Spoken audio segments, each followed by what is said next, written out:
bisa garansi nggak 10 sampai 20 tahun ke depan nggak bakal ada space mining. Tahu nggak? Ternyata kemarin kalau Pak Ji lihat di berita, ada startup namanya Karman Plus. Itu baru terima pendanaan $20 juta untuk melakukan space mining. Jadi nambang emas, nambang logam mulia dari luar angkasa dibawa ke bumi. Nanti cari deh beritanya. Oh, oke, ini nyambung yang Elon Musk bilang katanya kalau memang emas habis di bumi, kita akan cari di Mars. Betul.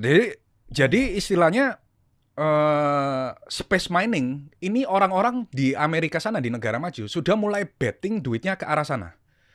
Jadi pembiayaan beberapa venture capital ada juga yang melakukan space mining keluar, ya kan? Kayak Elon Musk sendiri kan sudah juga invest besar-besaran untuk pindah ke Mars, ya kan?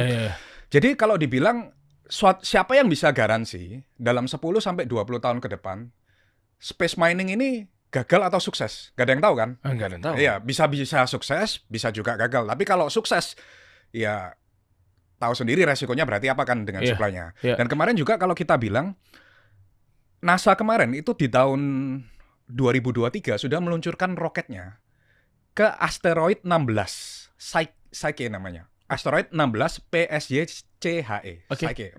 Jadi di tafsir dari NASA, di dalam asteroid itu ada 10 kuadriliun logam emas. Dan roketnya NASA udah berangkat ke sana tahun 2023. Untuk dia bisa nambang itu dibawa balik ke dunia.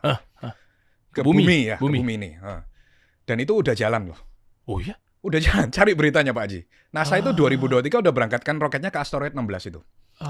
Nah, juga kemarin kalau kita bilang supply emas, no one can guarantee bahwa di seluruh muka bumi ini supply-nya nggak bakal bertambah. Contoh misalnya, itu tadi yang di luar ya, kita bilang di bumi ini. Kayak kemarin kan masuk berita juga, ditemukan di Hunan, China, cadangan emas terbesar di dunia, 1.100 ton. Serius? Baru tahun ini kalau nggak salah. Nah sekarang siapa yang bisa menjamin kalau di muka bumi ini nggak bakal ketemu cadangan emas lain? Oh, iya, Pak Haji berani jamin nggak? Enggak. Nah, yang jualan emas berani jamin nggak? Ya enggak lah. No one knows. Saya juga nggak berani jamin. Siapa tahu di bawah studio podcast ini ada emas. Ya kita nggak tahu kan. Langsung Pak Haji nggak podcast lagi kalau ini di bawah. Iya betul. Tapi makanya saya bilang nggak boleh bilang investasi nggak ada resikonya. Semua investasi ada resikonya, termasuk emas. Cuma orang-orang nggak aware aja, ya kan? Dan Bitcoin juga sama. Saya nggak bilang Bitcoin nggak zero risk loh. Bitcoin juga ada resikonya. Jadi berimbang. Tapi kalau bilang Bitcoin zero sum game, it's fundamentally flawed.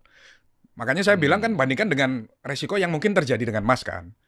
Tapi kalau bilang dinarasikan emas zero risk, itu nggak boleh. Karena emas juga sama punya resiko.